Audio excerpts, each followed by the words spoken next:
istilahnya kita baru taubatnya sekarang lah, anggaplah begitu. Ataupun kita juga selama hidup kita banyak kekurangan, banyak kelalaian selama hidup kita. Syekhana Al-Habib Umar bin Muhammad bin Salim Al-Hafidh, beliau mengatakan, bagi seseorang yang melalui hidupnya dalam kelalaian, kemudian dia mau mengejar ketertinggalan dia tersebut, bisa.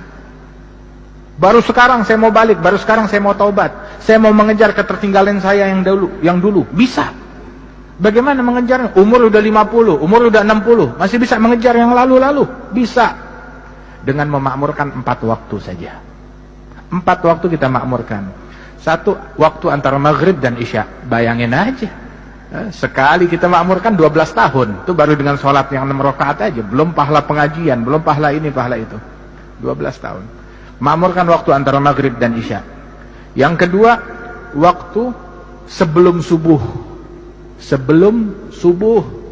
Itu Syekhana Al-Habib Attas Habsyi, dia bilang, ya waladi, la yakunud dik ahsan minnak. Jangan sampai ayam jago lebih jago dari kamu. Sebelum subuh dia udah bangun dan siap untuk berkokok. Janganlah kita kalah dengan ayam jago, dengan ayam jantan. Bangunlah sebelum subuh, jangan kalah dengan ayam. Kalau kita bangunnya habis subuh, ya ayam lebih baik dari kita namanya. Wahakadha, makmurkan waktu sebelum subuh.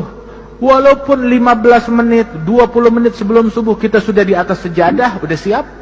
Siap dengan tasbihnya, siap dengan istighfarnya. Walaupun 2 rakaat. Rasulullah bilang, raka'atan fi jawfil lail kanzun min kunuzil bir.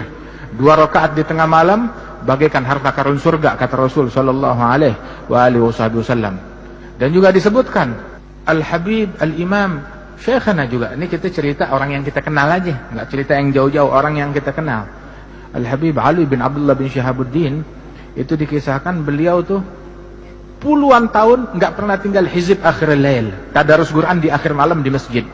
Datang tuh akhir malam ke Masjid Surur, dituntun sama anaknya Al-Habib Muhammad, atau sama cucunya Al-Habib Abdullah yang baru meninggal seminggu yang lalu. Itu sambil dituntun, datang 2 jam sebelum subuh. Dituntun tuh sambil buru-buru, bisur'a ya waladi, syams alaina, yakni ta'akharna. Buruan wahai anakku, kita kesiangan, kita kesiangan. Lihat, subuh masih 2 jam lagi, dia bilang kesiangan. Subuh masih 2 jam lagi, dia menjerit kesiangan. Belum lihat kesiangannya orang sekarang seperti apa. Kata puluhan tahun.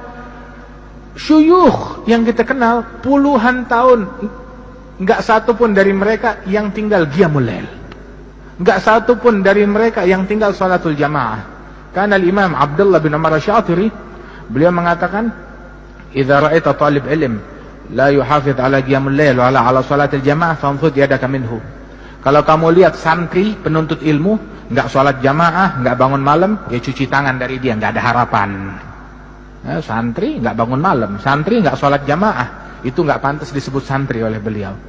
Nah itu waktu sebelum subuh, walaupun 15 menit kita sudah di atas sejadah.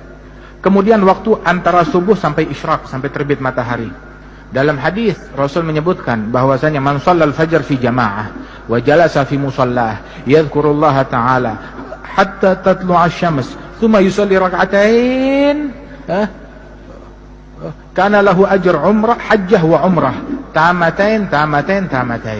Barang siapa yang salat subuh jamaah, duduk di musallanya, zikir kepada Allah, bukan mainan handphone, bukan buka televisi, ya, bukan buka internet, duduk di musallanya, ya, habis subuh zikir kepada Allah atau baca Quran atau pengajian atau ilmu sampai terbit matahari, terus salat sunnah 2 rakaat isyraq atau mau duha juga boleh kalau sudah masuk waktunya.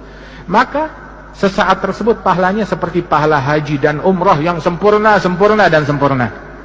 Gratis. Yang mau haji umrah pahalanya besok ada di masjid ini. Besok ada. Tapi sholat subuhnya jamaah, duduk zikir sampai isyraq, sholat 2 rakaat, pulang bawa pahala haji dan umrah sempurna. Kita kalau mau pergi haji berapa hari harus tinggal di sana? Berapa biaya yang mau kita keluarkan? Begitu, tapi pahalanya besok bisa kita dapatkan. Tiap hari bisa kita dapatkan. Tapi kewajiban haji tetap wajib, ya, bagi yang mampu. Ini waktu yang ketiga. Dan waktu yang keempat, sebelum tenggelam matahari. Siapkan sebelum tenggelam matahari untuk berzikir, bertaubat, memohon ampunan kepada Allah Ta'ala, bertasbih kepada Allah Subhanahu wa Ta'ala. Ini 4 waktu, ya, sebelum subuh, kemudian juga habis subuh sampai isyraq, kemudian juga sebelum tenggelam matahari sore hari untuk berzikir, baca wirid sabah wal masa, azkarul yaum wal lail, azkarus sabah wal masa, diringkas oleh Imam Nawawi dalam kitab Al-Azkar. Al-Azkar itu ringkasan daripada apa yang dicantumkan oleh Bin Sunni. Itu guru-guru kita dulu bilang, man magaral azkar falaysa bidzakar. Orang yang enggak baca kitab Al-Azkar bukan lelaki, enggak jantan. Bi'dar washtaril azkar. Beli kitab Al-Azkar walaupun dengan menjual rumah untuk beli kitab Al-Azkar, ya. Kemudian juga tuh waktu yang ketiga itu sebelum subuh, kemudian dari habis subuh sampai isyraq, sebelum maghrib walaupun beberapa saat untuk istighfar, dan antara maghrib dan isya. Ya, mudah-mudahan Allah Ta'ala makmurkan waktu kita. Allah Ta'ala makmurkan waktu kita dengan ketaatan, dengan keimanan. Ya, itu disebutkan ini terakhir, ulama kita tuh mereka mahal waktunya, terutama waktu antara maghrib dan isya, sampai mereka bilang, li'an udrab bisyu'la finnar fi wajhi ahab ilayya min an yukallimuni ahadun bainal maghrib wal isya bikalamid dunya. Lebih baik wajah saya dipukul dengan obor api yang menyala, disodorkan ke wajah saya, itu lebih saya sukai daripada orang bicara ngajak saya ngobrol obrolan duniawi antara maghrib dan isya. Itu katanya beliau radhiyallahu anhu arba. Mudah-mudahan Allah Ta'ala makmurkan waktu kita. Mukmin tuh royal sama duitnya, tapi pelit sama waktunya. Pelit sama waktunya, pelit sama jam, pelit sama menit, pelit sama detik, pelit sama nafas. Sebab kalau motonya orang dulu, motonya orang barat, setiap waktu adalah time is money. Waktu adalah uang. Tapi buat kita, tiap waktu adalah zikir, pahala, surga, ridhonya Allah Subhanahu wa Ta'ala.